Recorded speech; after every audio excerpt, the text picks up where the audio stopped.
عشق کی پہلی منزل قسط نمبر 6۔ وہ کتنی ہی دیر خالی الذہن کیفیت کے ساتھ وہیں بیٹھی رہی۔ صرف ایک کمرے میں مدھم سی لائٹ جل رہی تھی۔ رات کا پچھلا پہر گزر رہا تھا۔ وہ وہیں بیٹھی خوفزدہ انداز میں سر اٹھا کر ادھر ادھر دیکھ رہی تھی۔ اچانک کوئی ہولہ سامنے والے کمرے میں نمودار ہوا۔ بے ساختہ چیخ حلق سے برآمد ہوئی۔ زاروں قطار روتے ہوئے وہ ادھر ادھر دیکھ رہی تھی۔ پھر آہستہ آہستہ ہمت مجتمع کرتی اٹھی، دوپٹہ ڈھلک کر کندھے پر آ گیا۔ ارد گرد کوئی نہیں تھا۔ وہ لرزتے قدموں سے سامنے والے کمرے کی جانب بڑھی۔ صوفے کے پاس سے گزرتے ہوئے اچانک دوپٹہ صوفے کے کارنر میں پھنس گیا۔ بجائے پیچھے مڑ کر دیکھنے کے وہ دوپٹہ وہیں چھوڑ کر دوڑتی ہوئی کمرے میں داخل ہوئی۔ سب سے پہلے دروازہ لاک کیا، سوئچ بورڈ میں لگے سارے بٹن آن کر دیے۔ کمرہ ایک دم روشنی میں نہا گیا۔ کھڑکیوں پر دبیز پردے گرے ہوئے تھے۔ دروازے کو ڈبل لاک لگا کر بھی خوف ختم نہیں ہو رہا تھا۔ وہ اسی طرح کمرے کے وسط میں رکھے بیڈ پر ڈے گئی۔ یا اللہ، یہ کہاں چھوڑ کر چلا گیا وہ مجھے؟ کیسے رہوں گی میں یہاں؟ اگر کوئی ادھر آ گیا تو؟ آپ نے وہاں بھی میری حفاظت کی تھی، مجھے بخیر و عافیت وہاں سے نکال دیا، یہاں بھی مجھے اکیلا مت چھوڑیے گا۔ پتہ نہیں اور کتنا بھٹکنا لکھا ہے میری قسمت میں۔ مجھے اس دربدری کے دکھ سے بچا لیں۔ اگر آپ نے اس انسان کی شکل میں میرے لیے مسیحا بھیجا ہے تو اس کے دل میں خوف خدا کبھی ختم نہ ہونے دینا اللہ۔ وہ گھٹنوں کے گرد بازو لپیٹے اور ان میں چہرہ چھپائے روتے ہوئے اللہ سے مخاطب تھی۔ 50 لاکھ! پھر سے وہی آواز کانوں میں گونجی۔ اس کا سرد انداز یاد آتے ہی ایک بار پھر پورا جسم لرز گیا۔ کتنی مضبوطی سے اس کی کلائی تھامے وہ کوٹھے سے باہر آیا تھا۔ کلائی پر انگلیوں کے سرخ نشان اب بھی موجود تھے۔ اگر وہ اچھا انسان ہے پھر وہاں کیوں موجود تھا؟ 50 لاکھ کوئی ایسے ہی تو نہیں دے دیتا؟ کیوں دیے اس نے اتنے پیسے؟ وہ اب بھی یہی سوچ رہی تھی۔ پہلے عزت کے چلے جانے کے خوف سے راتوں کو نیند نہیں آتی تھی، اب ہر طرف سناٹا دیکھ کر وحشت ہو رہی تھی۔ کبھی کبھار سڑک پر سے کسی ٹریفک کے گزرنے کی آواز آتی۔ لمحہ بھر کے بعد پھر سے وہی خاموشی چھا جاتی۔ سنسان سی جگہ کا خوف ہر شے پہ غالب تھا۔ اسے فلیٹ پر چھوڑ کر وہ بلا وجہ سڑکوں پہ گاڑی دوڑاتا رہا۔ ذہن اس وقت کچھ بھی سوچنے سے قاصر تھا۔ رات گہری ہو رہی تھی۔ سڑکوں پہ ٹریفک برائے نام تھی۔ وہ کئی کلومیٹر آگے جاتا، پھر وہیں سے یو ٹرن لے کر واپس آ جاتا۔ نہ جانے ان چند گھنٹوں میں وہ کتنی بار فلیٹ کے آگے سے گزرا تھا۔ اب تک کتنی ہی سڑکوں پہ وہ گھوم چکا تھا۔ بے سکونی ہر پل بڑھ رہی تھی۔ تھک ہار کر اس نے سر اسٹیئرنگ پر رکھ دیا۔ سر درد سے پھٹا جا رہا تھا۔ بالآخر رات کے 3 بجے اس نے گاڑی گھر جانے والے راستے پہ ڈال دی۔ گھر پہنچ کر گاڑی سے نکلنے کے بعد اس نے اچھوتی سے نظر ادھر ادھر ڈالی۔ ہال کی ساری لائٹس آن تھیں۔ جلد ہی اس کی وجہ بھی سامنے آ گئی۔ نیہا، سمیہ، خالہ، سارم اور ممی سب کے بولنے اور ہنسنے کی آوازیں آ رہی تھیں۔ ہائے دائم! نیہا نے دور سے ہی دیکھ کر ہاتھ ہلایا۔ وہ ان سب پہ بغیر کوئی نظر ڈالے سیدھا سیڑھیوں کی جانب بڑھ گیا۔ دائم، دائم، اسے کیا ہوا؟ ممی کی آواز پہ کان دھرے بغیر وہ کمرے میں چلا گیا۔ نیہا، جا کر دیکھو کیا ہوا ہے اسے۔ نیہا کو تو جیسے اجازت ملنے کی دیر تھی، تیر کی طرح سیڑھیوں کی طرف لپکی۔ ہینڈل پہ ہاتھ رکھ کر دروازہ کھولا۔ وہ دونوں ہاتھوں سے سر تھامے بیڈ پہ لیٹا ہوا تھا۔ کیسے ہو؟ وہ بیڈ کے ساتھ آ کر کھڑی ہو گئی۔ ٹھیک، خیریت ہے، اس طرح اٹھ کر کیوں چلے آئے؟ میں وہاں بیٹھا ہی کب تھا؟ تمہاری طبیعت تو ٹھیک ہے نا؟ کیوں، مجھے کیا ہونا ہے؟ سر میں درد ہو رہا ہے کیا؟ میں دبا دوں؟ فی الحال تو میرا سر درد تم ہو۔ پلیز لیو می الون، جاؤ یہاں سے۔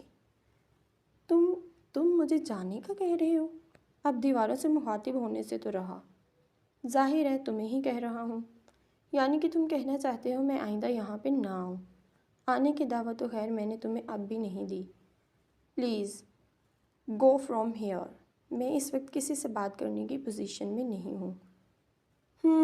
وہ پیر پٹک کر سارا غصہ دروازے پر نکالتی ہوئی کمرے سے باہر نکل گئی۔ اس نے زور سے کنپٹیوں پہ ہاتھ رکھ کر دبایا، پھر سائڈ ٹیبل کے دراز سے ایک سلیپنگ پیل نکال کر پانی کے ساتھ نکل گیا۔ ایک دم کمرے میں گھٹن بڑھ سی گئی۔ اس نے فوراً اٹھ کر ساری کھڑکیاں کھول دیں اور خود ٹیرس کی جانب کا دروازہ کھول کر باہر نکل آیا۔ ریلنگ پر جھک کر گہرے گہرے سانس لے کر خود کو کمپوز کیا۔ نیچے لان میں ہر طرف ہو کا عالم تھا۔ سارے پودے اور درخت ساکن کھڑے تھے، جیسے کائنات میں ہر طرف سکوت چھا گیا ہو۔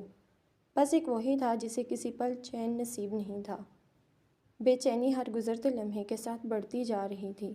اس نے ریلنگ پر کونیاں رکھ کر سر دونوں ہاتھوں میں تھام لیا۔ اللہ اکبر، اللہ اکبر! دور سے آتی مؤذن کی آواز نے کائنات پہ چھایا سکوت توڑا تھا۔ بند آنکھیں ایک دم کھلی تھیں۔ کیوں کیا میں نے ایسا؟ کیا ہو گیا تھا مجھے ان لمحوں میں؟ کیوں خود پہ ہر اختیار ختم ہو گیا؟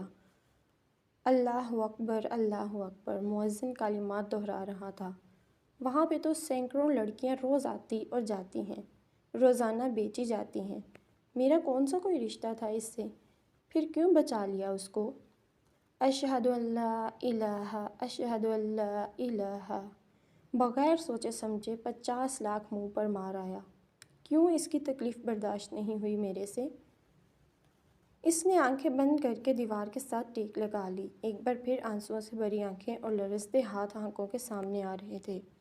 اشہد ان محمد الرسول اللہ، اشہد ان محمد الرسول اللہ! اذان کے کلمات کا اثر تھا یا کچھ اور؟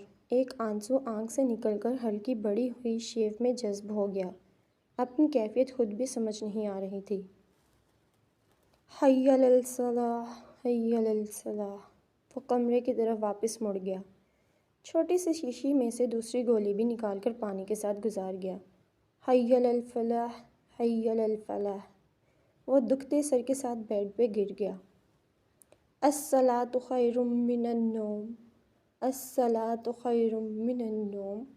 2 گولیاں کھانے کے بعد آنکھوں کے سامنے دھندلا کر چھا گیا۔ اللہ اکبر، اللہ اکبر! ایک عجیب سی کیفیت اذان نے طاری کر دی تھی۔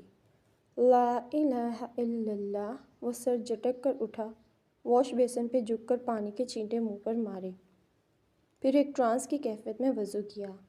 آخری بار نماز کب پڑھی تھی؟ شاید بہت سال پہلے۔ ہاں، انٹر کا آخری سال تھا، جب اسلامک اسٹڈیز کے پروفیسر سختی سے تمام لڑکوں کو کالج کے ساتھ ملحقہ مسجد میں ظہر کی نماز پڑھایا کرتے تھے۔ اور آج کتنے سالوں بعد وہ دوبارہ اسی رب کے سامنے سر جھکانے جا رہا تھا۔ یہ بالکل لاشعوری عمل تھا۔ جائے نماز ملنا تو ناممکن تھا۔ پہلے موبائل سے قبلہ رخ دیکھا، پھر الماری سے ایک صاف شال نکال کر زمین پہ بچھائی۔ نیت باندھتے ہوئے اتنے آنسو آنکھوں میں کہاں سے جمع ہو رہے تھے وہ سمجھنے سے قاصر تھا۔ زبان لرز رہی تھی۔ رکوع میں جاتے ہوئے اس کے آنسو پاؤں پر گر رہے تھے۔ وہ رونا نہیں چاہتا تھا، مگر آنسو خود بخود امڑ رہے تھے۔ آخری سجدہ کرتے ہوئے وہ بچوں کی طرح پھوٹ پھوٹ کر رو پڑا۔ ایک سکون سا تھا جو رگ و جان میں سرایت کر گیا۔ دل پہ پڑا ہر بوجھ اتر گیا۔ نماز کے بعد دعا مانگنے کی ہمت نہیں تھی۔ وہ وہیں شال پہ بے خبر سو گیا۔ دوبارہ آنکھ دن کے 12 بجے کھلی۔ اوہ نو! وہ فوراً سے گھڑی دیکھتے ہوئے واش روم کی جانب بڑھا۔ ممی جلدی سے ناشتہ لگوا دیں۔ آدھے گھنٹے بعد وہ بلیک 2 پیس میں سلیقے سے بال جمائے بالکل فریش سا سیڑھیاں اتر رہا تھا۔ اب تو لنچ کا ٹائم ہونے والا ہے، کچھ دیر ٹھہر جاؤ۔ نہیں، آپ ناشتہ ہی لگوائیں، مجھے آفس جانا ہے۔ آلریڈی اتنی لیٹ ہو چکا ہوں۔ کیوں رات کہاں رہی ساری جو اتنی دیر سے آنکھ کھلی؟ اب بولنے والی نیہا تھی۔ تم سے مطلب؟ مستقبل میں تمہارے سارے مطلب مجھ سے ہی وابستہ ہیں۔ اس کی بات پہ بے اختیار مدھم سی ہنسی دائم کے ہونٹوں پہ بکھر گئی۔ ویسے کب تک یہاں پڑاؤ ڈالنے کا ارادہ ہے؟ تم سے مطلب میری خالہ کا گھر ہے، جب تک مرضی رہوں۔ مستقبل میں تمہارے سارے مطلب مجھ سے ہی وابستہ ہیں۔ نیہا نے غور سے اسے دیکھا۔ آج پہلی والی شوخی غائب تھی۔ آج رہنے دو آفس جانے کو، اتنا اچھا موسم ہو رہا ہے، کہیں باہر چلتے ہیں۔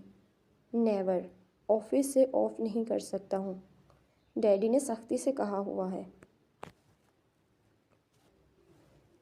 ہاں، جیسے آج تک تم ڈیڈی کی ہی مانتے آئے ہو نا۔ ظاہر ہے جس دن اپنا منوانے والی مل گئی تب اس کی بھی مانا کروں گا۔ فی الحال تو ڈیڈی ہی کی مانتا ہوں۔ نیہا کا دل سکڑ کر پھیلا۔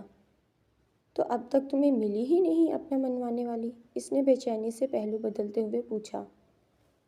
پلیز مجھے چھوڑ دو، میں ایسی لڑکی نہیں ہوں، خدا کے لیے رحم کرو۔ آپ جو کوئی بھی ہیں پلیز میرے ساتھ ایسا مت کریں۔ مجھے ایک دلدل سے نکالنے کے بعد دوسرے میں مت ڈالیں۔ نیہا کی بات پر سوچوں کا رخ ایک دم کسی اور جانب مڑ گیا تھا۔ لمحے کے 1000ویں حصے میں وہ خود ساکت رہ گیا۔ مجھے اس کا خیال اس وقت کیوں آ گیا؟ وہ فوراً خود پہ قابو پاتے اٹھ کھڑا ہوا۔ ممی میں جا رہا ہوں۔ رکو تو صحیح، عظمیٰ کو کہہ آئی ہوں میں ناشتے کا کر کے جانا۔ نہیں، آفس میں کر لوں گا۔ وہ خود سے الجھتا ہوا باہر نکل گیا۔ نیہا کی بے چین نظروں نے دور تک اس کا پیچھا کیا۔ وہ گھر جہاں ہر دم رونق لگی رہتی تھی، اب وہاں خاموشیوں نے ڈیرے ڈال لیے تھے۔ ہر کوئی دوسرے سے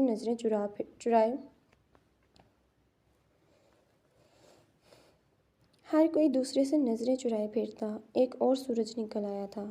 بھابھی اپنے کام نپٹا رہی تھیں۔